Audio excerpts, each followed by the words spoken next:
Pour bien débuter le PFL, il te faudra une dose de créativité et toute l'ingéniosité de Léonard, sans oublier de mettre le soleil au centre de l'univers comme Copernic et t'agiter les neurones pour relativiser les formules d'Einstein. Alors même si Démocrite a démocratisé l'atome, Neil Armstrong mit un pied sur la Lune et Mark Zuckerberg a inventé l'amitié algorithmique, toi aussi tu peux construire ton avenir, t'inspirer de Star Trek et développer la téléportation ou modifier ton ADN pour te transformer en super-héros. Pour cela, tu disposes d'un outil idéal, le PFL et ses multiples formations. Tout y est potentiellement passionnant, que ce soit les mathématiques, l'architecture, l'informatique ou les sciences de la vie. Bref, un vaste monde qu'il te faudra conquérir. Alors c'est vrai que quand on arrive à l'EPFL, on comprend pas trop ce qui nous arrive. Il y a 200 personnes avec toi dans l'amphithéâtre, c'est waouh. C'est sûr qu'au début j'avais besoin d'un plan pour me retrouver ici.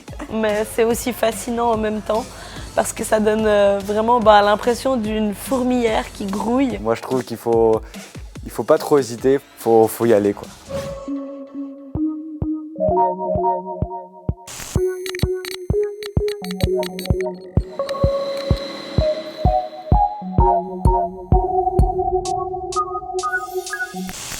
Te voici sur le campus de l'EPFL, gigantesque ruche de 8000 étudiants dans laquelle nous avons sélectionné quelques spécimens qui vont te raconter leur projet. Vêtue de sa combinaison fluo, voici Adrienne. Dans ce laboratoire au cœur des sciences et technologies du vivant, elle étudie le métabolisme cellulaire.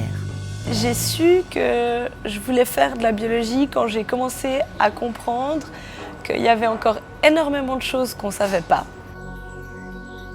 Ça m'a toujours intéressée de pouvoir manipuler et essayer de comprendre des choses qui vivent. Et une cellule qui vit, je trouvais ça super intéressant. Ici, les jeunes chercheurs tentent de décrypter les mécanismes de nombreuses maladies complexes. Je trouvais ça assez génial qu'on étudie aussi bien le cancer que l'infectiologie, que les neurosciences. Ça m'a pas mal impressionnée de me dire qu'il y avait un peu tout qui était mêlé comme ça ici et que je me disais que ça devait faire beaucoup d'interactions intéressantes. Direction maintenant le bâtiment d'informatique où l'on fait progresser la science des jeux vidéo. Entrons dans cette pièce où s'anime un logiciel développé par des étudiants permettant d'analyser un visage réel et de l'animer dans un univers virtuel. Des chiffres, des codes, des touches, c'est chez Google que nous retrouvons Julien. Cet ancien étudiant de l'EPFL a rejoint le moteur de recherche à peine ses études terminées. Sa mission ? Faciliter la vie des internautes en créant de nouvelles applications pour le web. Nous sommes ici à Google Zurich. Google Zurich, c'est environ 750 employés. C'est le plus grand centre de développement en dehors des États-Unis. Alors, j'ai été passionné par l'informatique depuis très jeune. Je crois que ça date du jour où j'ai vu l'ordinateur de mon oncle qui était en noir et blanc. Je pense que je vais avoir 6 ans ou quelque chose comme ça. Et quelques années plus tard, Julien a mené des recherches à l'EPFL pour améliorer l'aérodynamisme hypersonique de l'hydroptère, le voilier le plus rapide du monde. L'équipe de l'hydroptère est venue voir le PFL et ils avaient toutes sortes de problèmes. Alors j'ai imaginé un système avec une caméra qui filme les foils et dans le laboratoire de vision par ordinateur, on a fait un logiciel qui analyse ces images pour mesurer précisément à quelle profondeur l'hydroptère est immergé. Et ça a permis d'améliorer les performances du bateau. Et oui, pour avancer, il faut avoir des idées. Comme en architecture, un lieu rempli de plans, de bâtiments en carton, de crayons et de discussions, on y colle, on y cogite et on y bricole aussi. Ah non, c'est pas du bricolage, mais c'est vrai qu'on a des cartons, des cutters, on a de la colle, on en a plein les mains, des vis, du bois. Donc l'archi spécifiquement à l'EPFL me plaît parce qu'il y a une dimension très artistique et très scientifique. C'est une des rares écoles en Europe qui mêle les deux, donc c'est très important.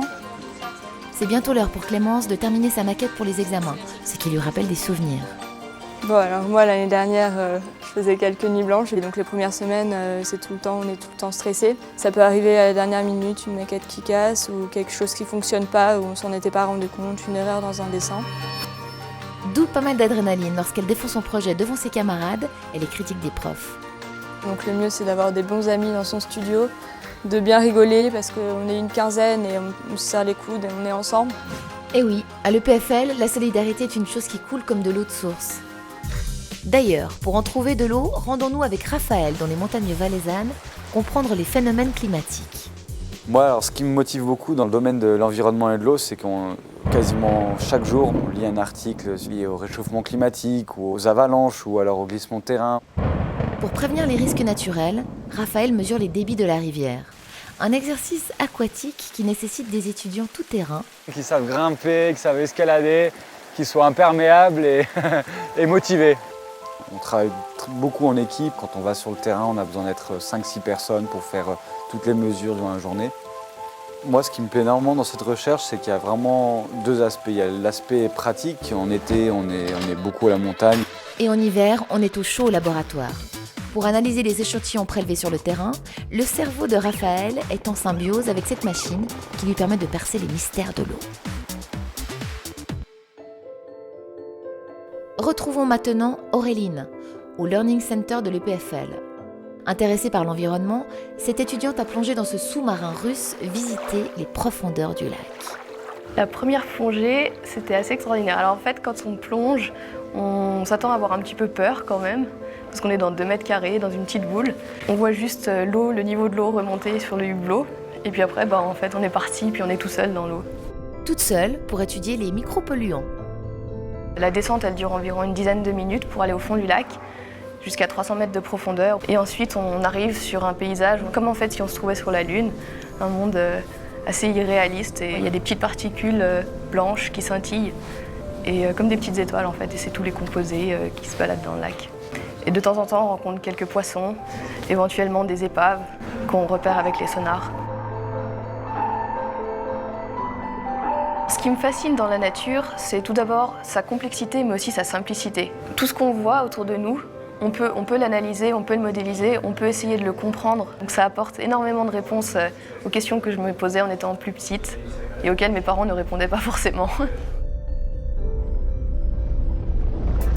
Voici un étudiant qui a aussi gardé son âme d'enfant. Basilio est un spécialiste des androïdes. Alors, moi, je viens d'un très petit village à la montagne au Tessin. Donc, la première fois que je suis arrivé à l'EPFL, c'était wow, plein de monde. Donc, c'était vraiment la découverte d'un monde qui était pour moi complètement nouveau. Comme pour ce robot qui va recevoir un choc émotionnel. Alors, dans ce labo, on travaille beaucoup sur tout ce qui est l'apprentissage. Essayer de transmettre une connaissance, une capacité au robot. Donc, comment je fais pour que le robot il soit capable de couper une patate ou de construire une voiture? Alors, on travaille beaucoup avec des robots qui sont humanoïdes, donc ils ont la même forme que nous. Par exemple, iCub, ce gentil robot qui découvre son corps et développe son intelligence cybernétique en apprenant à imiter nos mouvements.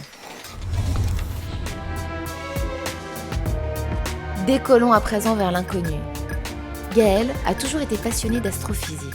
Je pense que ça remonte à très longtemps en tout cas. Quand j'avais 10 ans peut-être, quelque chose comme ça. Une fascination pour les étoiles, pour les planètes, pour le système solaire. C'est cette idée de comprendre l'univers. Donc on est ici au Swiss Space Center. Je fais ici des études dans le spatial. J'ai travaillé plus précisément sur un satellite qui s'appelle Khéops.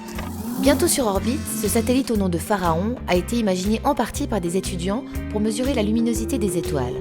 Un travail de conception qui exige de la précision.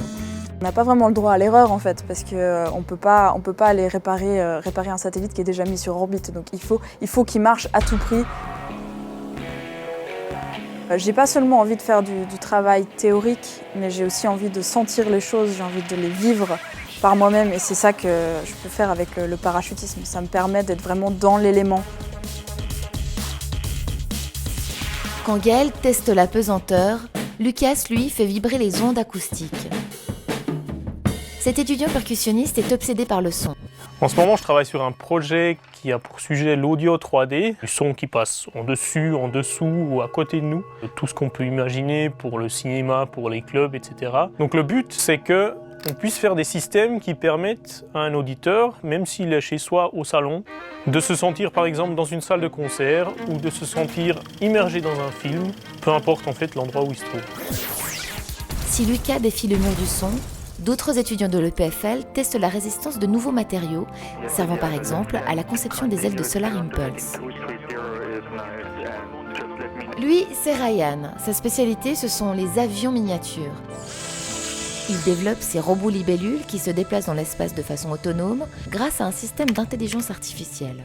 Ce Ce qui me faisait rêver au début, c'est vraiment de créer un système qui puisse fonctionner tout seul. Quand j'étais petit, je faisais de la voiture téléguidée par exemple, et puis il fallait toujours que je sois derrière pour la contrôler.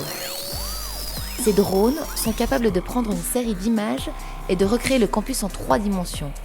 Car dans son laboratoire, Ryan et ses camarades s'inspirent de la nature pour concevoir d'autres formes d'insectoïdes volants. Je suis arrivé à un stade où j'ai plus l'impression de travailler, d'avoir le nez dans les bouquins. Je fais de la robotique vraiment, et puis ça m'amuse. Ce qui l'amuse aussi, c'est d'endosser sa combinaison futuriste et calculer la probabilité quantique qu'un joueur puisse se trouver à 2 endroits à la fois. Et parce qu'il n'y a pas que les calculs qui comptent dans la vie, rendez-vous à Satellite, le bar mythique de l'école où l'on se désaltère après avoir fait fumer son cerveau. Les PFL, c'est pas que du travail, des prises de tête avec les cours, c'est aussi les bières, les associations, les fêtes entre potes. Il y a vraiment tout ce qu'il faut pour avoir une vie sociale bien remplie. Chaque année, le Festival Balélec propose plein de concerts et de styles musicaux différents. En somme, étudier à l'EPFL, c'est chercher, s'amuser, rencontrer, échanger et développer son savoir. Ces années, ça a été beaucoup de choses, beaucoup d'émotions. J'ai appris à me découvrir des passions, à réussir à entreprendre beaucoup de choses. Le but est atteint. Vous avez découvert les expériences de ces étudiants voyageant dans leurs neurones spatiaux à la découverte de terres inexplorées. Et pour toutes les autres infos, rendez-vous sur notre site.